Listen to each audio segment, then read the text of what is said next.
एफिसियों दूसरी अध्याय तीसरा वचन। इनमें हम भी सब के सब पहले अपने शरीर की लालसाओं में दिन बिताते थे और शरीर और मन की इच्छाएं पूरी करते थे और अन्य लोगों के समान स्वभाव ही से क्रोध की संतान थे। इधर हम देख सकते हैं परमेश्वर का वचन में, इधर एफिसियों का दूसरा इसका 3 में हम देख सकते हैं, इनमें हम भी सबके सब पहले अपने शरीर की लालसाओं में दिन बिताते थे और शरीर और मन की इच्छाएं पूरी करते थे, मन की इच्छा पूरे करते थे और अन्य लोगों के समान स्वभाव ही से क्रोध की संतान थे। हालेलुया।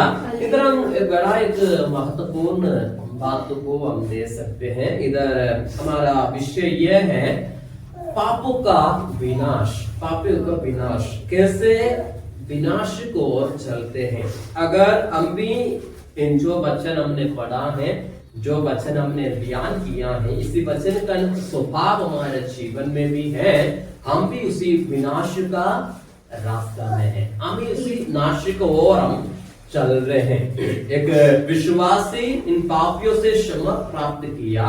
अगर हम इन बातों से हमारा जीवन में अभी भी बदलाव नहीं आया, छुटकारा चंगाई हमारा जीवन, हमारे शरीर रूप में और हमारे आत्मिक जीवन में हमें नहीं मिला, हम भी उसी विनाश का रास्ते में है। इस वचन में हम साफ रीति में हम देख सकते हैं, इनमें हम भी सबके सब पहले अपने शरीर का लालसाओं में दिन बिताते थे। हालेलुया।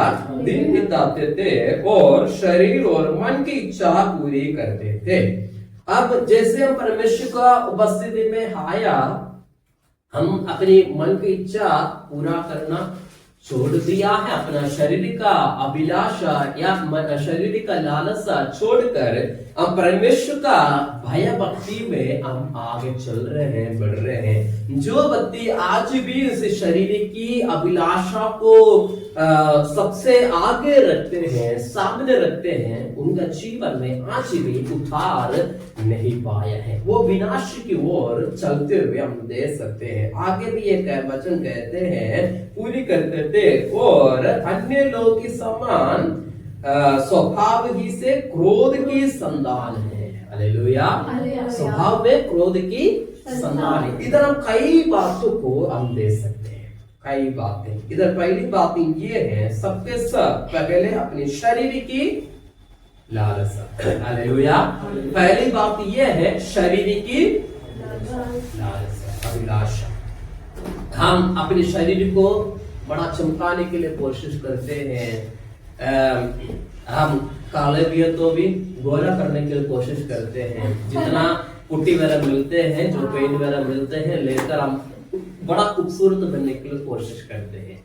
ये भी एक शरीर की लालसा है, अभिलाषा है। परमेश्वर में जिस भी रीति में बनाया है, जिस रीति में हमें रखा है, उसी रीति में हमें रहने की आवश्यकता है। इसका मतलब ये भी नहीं है कि हम अपने शरीर को ध्यान रखना है एक लिमिट तक, एक सीमा तक। उसके ज्यादा करते हैं, ज्यादा अभिलाषा करते हैं, ये भी करना है, वो भी करना है, ये करना है, नहीं तो मुझे देखकर वो क्या बोलेंगे, ये क्या कहेंगे, ऐसा मन में विचार आते हैं। उनका अंदर ये स्वभाव होता है अपना शरीर की लालसा, अपने आप को बड़ा खूबसूरती दिखाने के लिए या अपने आप को बड़ा दिखाने के लिए कोशिश करते, अपने शरीर का लालसा करते हैं, अभिलाषा करते हैं। पहला बात ये है। दूसरी में दिन बिताते थे और शरीर की और मन की इच्छा, शरीर और मन की इच्छा पूरी करते थे। इधर पहले हम देखते हैं शरीर की अभिलाषा। दूसरी बात में हम देख सकते हैं शरीर का भी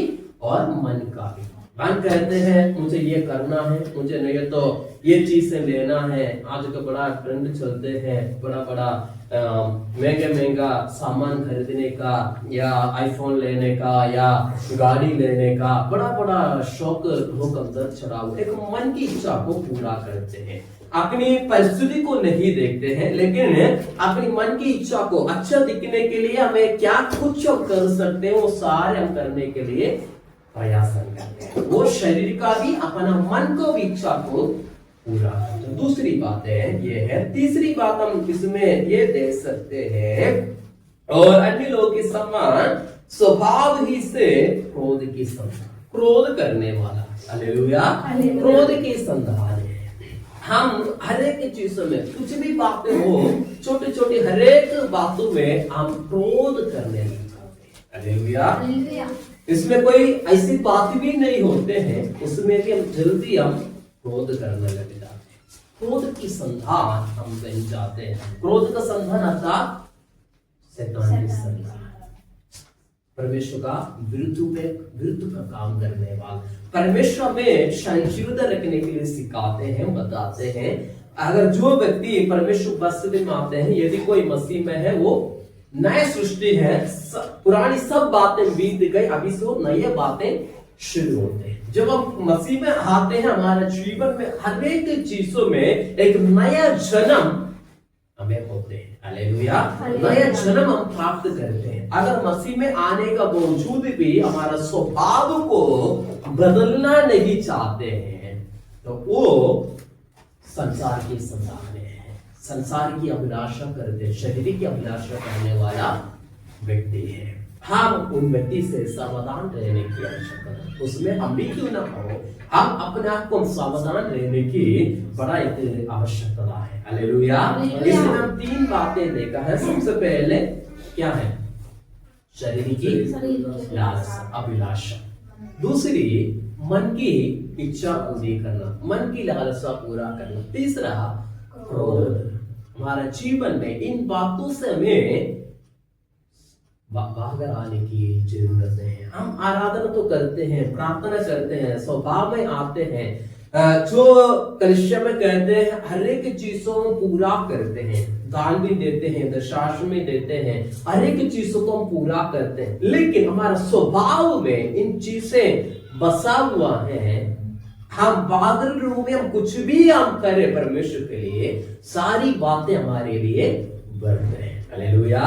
सारी चीज हमारे लिए व्यर्थ है। मान लो ये स्वभाव हमारे जीवन में रखा है, जो हम दिखाने के लिए हम अच्छा काम करते हैं, लोगों के लिए भलाई का काम करते हैं, आराधना में भी हम आते हैं, प्रार्थना करते हैं, उपवास रखते हैं, अन्य भाषा में भी हम आराधना करते हैं, प्रार्थना करते हैं, तो भी अगर इन स्वभाव को हमारे जीवन में हम रखते हैं, इस स्वभाव को हमारा जीवन में रखते हैं, तो भी हम परमेश्वर का विरुद्ध का काम करते हैं। जितना भी हम बड़े बड़े काम करें, वो हमारे लिए गिना नहीं जाते, हालेलुया। परमेश्वर का महिमा के लिए वो बातें, वो काम हमारे लिए गिना नहीं जाते हैं, क्योंकि हम अपने शरीर की इच्छा को पूरा करने की दौड़ में है, हालेलुया। लोग हमें देखकर क्या कहेंगे? एक विश्वासी है, ये क्या कहेंगे? अगर हम प्रार्थना नहीं किया तो ये मुझे क्या कहेंगे? अगर मैं चर्च में नहीं जाते हैं तो हमें देखकर क्या कहेंगे? ऐसा स्वभाव, ऐसा भावना कई बार हमारे जीवन में आते हैं। हमारा बाहर का स्वभाव को नहीं, हमारी अंदर का स्वभाव को, अंदर की हृदय की बातों को में बदलने की आवश्यकता है। अगर प्रभु यीशु मसीह हमारा हृदय में आया है, जन्म लिया है, तो हमारे स्वभाव, हमारे रहन सहन बदलने की जरूरत है, हालेलुया। नहीं तो हम विनाश की ओर, नाश की ओर हम चलते हुए देख सकते हैं, हालेलुया। जो व्यक्ति अपने मन वाणी के अनुसार चलते हैं, उनकी रास्ता विशाल है, खुला जगह, खुला में वो चल सकते हैं, लेकिन आगे चलकर वो बड़ा एक गड्ढे में गिरने वाला है। उन्हीं बातों को हमारे जीवन में समझकर इन दिनों में अपने आप को परमेश्वर का में समर्पण करते हुए नया जीवन प्राप्त करने के लिए हमें जरूरत है। इसका साथ साथ एक वचन और हम पढ़ेंगे, यशायाह का भविष्यवक्ता उसका 53 अध्याय, यशायाह का भविष्यवक्ता 53 उसका 6 वचन पढ़ना, 53 का 6। हम तो सबके सब भेड़ों के समान भटक भटक गए थे। हम हम में से हम में से हर एक ने अपना अपना मार्ग लिया अपनी अपनी मार्ग लिया और यहोवा ने हम सबों के अधर्म का बोझ अब अधर्म की बोझ उसी पर लाद दिया।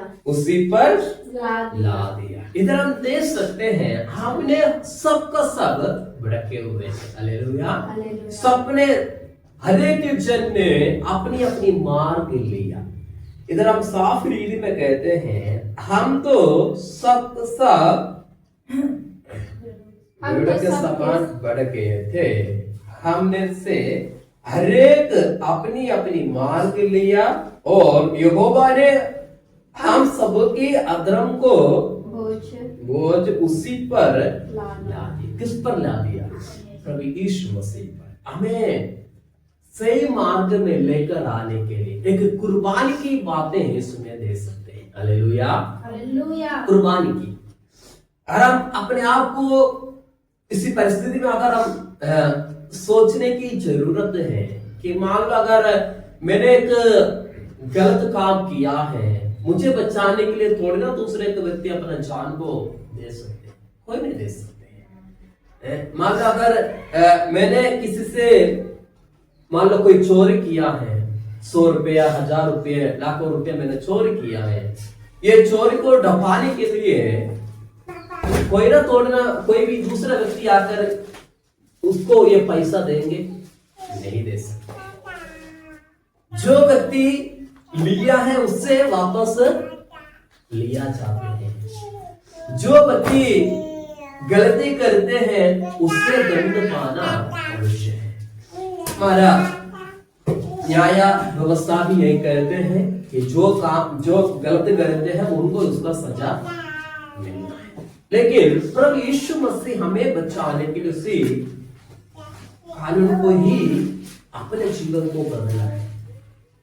उसी हमारे लिए, हमें बचाने के लिए, हमें चुकाने के लिए, ताकि हम उसी विनाश में ना जाए, परमेश्वर का शांति में हमें आगे बढ़ने के लिए प्रभु हमें मदद करे। हालेलुया। इधर हम देख सकते हैं उसी पर सारी बोझ को उनको ऊपर दे दिया। हमारी पाप, हमारी श्राप, हमारी आदत, हमारी जो अंगों के द्वारा हमने जो गलत काम किया है, हमारे बोली के द्वारा जो गलत काम किया है, अपने शरीर के द्वारा या अपने हाथ पैर के द्वारा जो हमने गलत काम किया है, उसके लिए परमेश्वर को हमारे लिए, हमें बचाने के लिए, नहीं तो हम उसी दंड का योग्य थे। लेकिन परमेश्वर में अपने कपड़ा उतार कर, हमारा कपड़ा उतार कर उनके ऊपर पहना कर, उनकी धर्मिता का कपड़ा उतार कर हमें पहनाया, ताकि हम उसी अधर्मी का जिंदगी से बाहर आकर धर्मी के जीवन बिताए। हालेलुया। एक महान प्रेम का संदेश को उसमें हम दे सकते हैं कि हम अधर्मी थे, हमें धर्मी ठहराने के लिए परमेश्वर अपने एकलौते पुत्र को संसार के अंदर भेजा ताकि हमें नया जीवन दे। हालेलुया। हमें नया जीवन दे, हम विनाश को ना चाहे और नित्यता का ओर प्रवेश करने के लिए प्रभु हमें मदद किया। क्या हम आज भी इसी महानता को हम देखते हैं, समझते हैं? आज भी इन बातों को हम सोचते हैं क्या? कई बार हम इनका बारे में सोचते नहीं। कोई हमें हमारे लिए मदद किया है, उन्हीं मदद को हम भूल जाते हैं।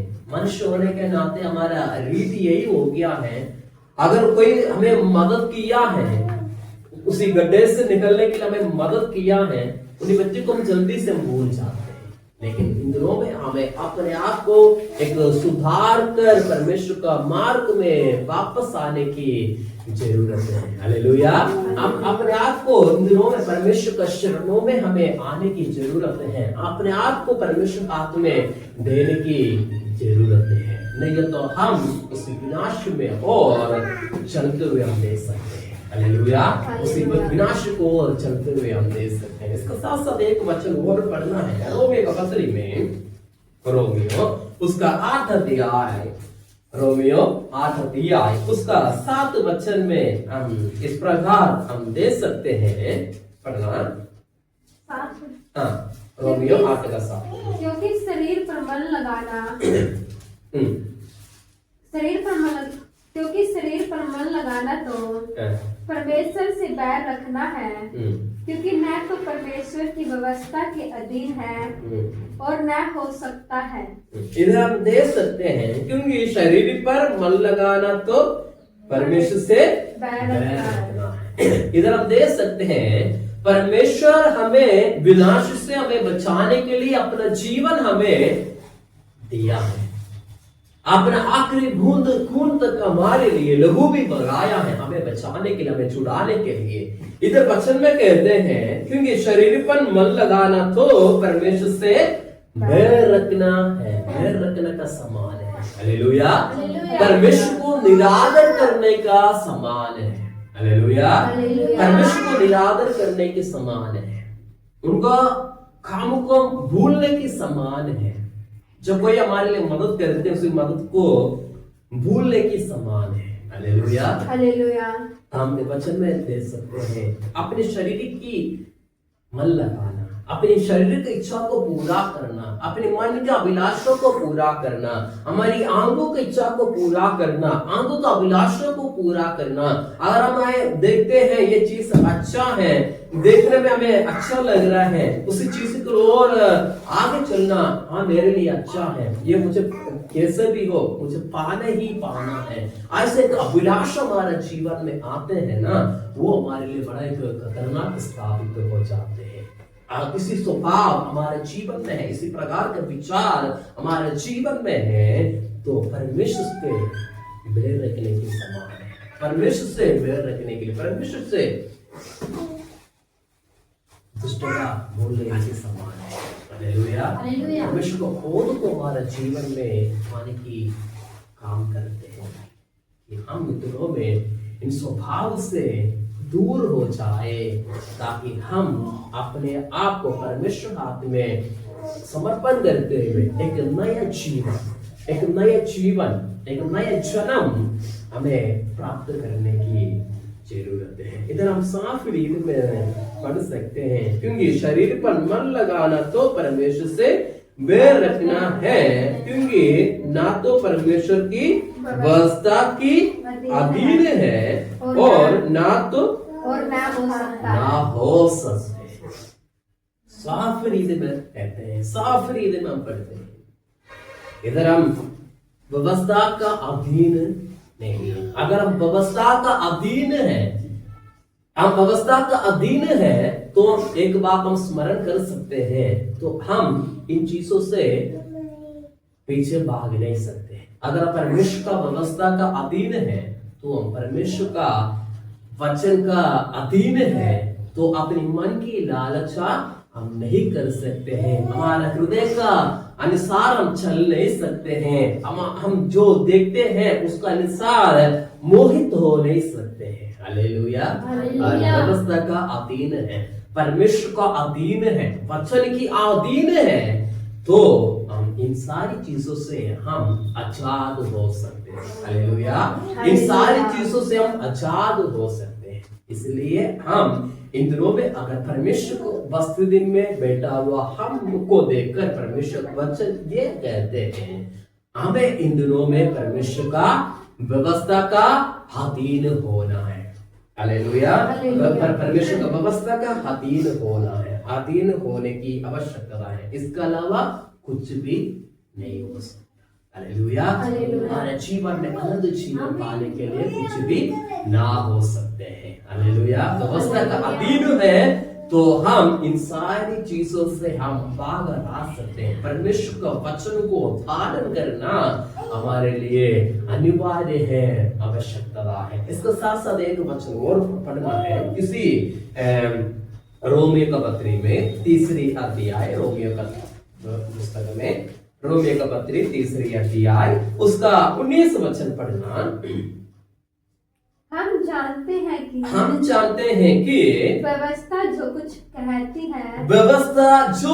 कहती है उन्हीं से कहती है, उन्हीं से कहते हैं जो व्यवस्था के अधीन है, जो व्यवस्था का अधीन है, इसलिए कि हर एक मुंह बंद किया जाए और सारे संसार परमेश्वर के दंड के योग्य ठहरे। सारे संसार परमेश्वर का दंड के योग्य ठहरे। हालेलुया।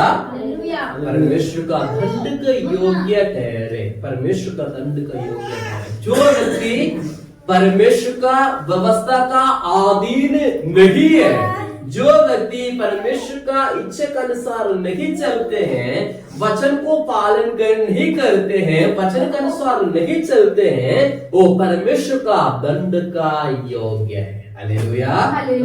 इसलिए हम देख सकते हैं पापियों का विनाश। अगर हम इसी स्वभाव में, इसी रीति में हम चलते हैं, हम परमेश्वर का दंड का योग्य है। इधर पापियों का विनाश का कारण बनते हैं, अधर्मियों का विनाश का कारण बनते हैं। आज क्या हम एक विश्वासी, एक मसीह, प्रभु को जानने वाला व्यक्ति, क्या हम परमेश्वर का वचन का अधीन है?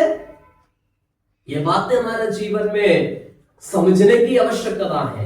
एक मसीह, एक विश्वासी, पवित्र जन अपने आप को परमेश्वर हाथ में दिया हुआ हम क्या परमेश्वर का वचन का अधीन है? इन्हीं बातों को हमारे जीवन में समझने की आवश्यकता है। जो व्यक्ति परमेश्वर का व्यवस्था का अधीन नहीं है, वो परमेश्वर का दंड का योग्य पाया है। हालेलुया। वो परमेश्वर का दंड का योग्य है। उनमें से कितना भी बड़ा विश्वासी क्यों ना हो, कितना भी बड़ा पासवान क्यों ना हो, कितना भी बड़ा व्यक्ति क्यों ना हो, संसार में कितना बड़ा उठा में क्यों ना हो, वो व्यक्ति अगर परमेश्वर का वचन का अधीन नहीं है, परमेश्वर का व्यवस्था का अधीन नहीं है, वो परमेश्वर का दंड का योग्य है। हालेलुया।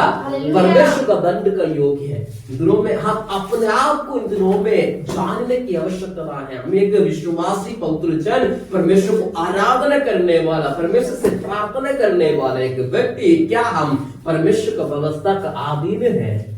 अपने आप को जांचने की आवश्यकता है। हालेलुया। हम अपने आप को जांचने की आवश्यकता है। उसमें परमेश्वर हमें मदद करे। इसलिए आज परमेश्वर से वचन को हमें दिया है, हमें जांचे, हम जांचे, अपने आप को फरके, परमेश्वर वास्तव में हम देखें हम अपने आप को, क्या मैं परमेश्वर का वचन का अधीन है, परमेश्वर का व्यवस्था का अधीन हूं या नहीं है? अगर हमें लग रहा है हमें परमेश्वर की व्यवस्था का अधीन नहीं है, तो हम परमेश्वर का दंड का योग्य है। हालेलुया। परमेश्वर का दंड का योग्य है।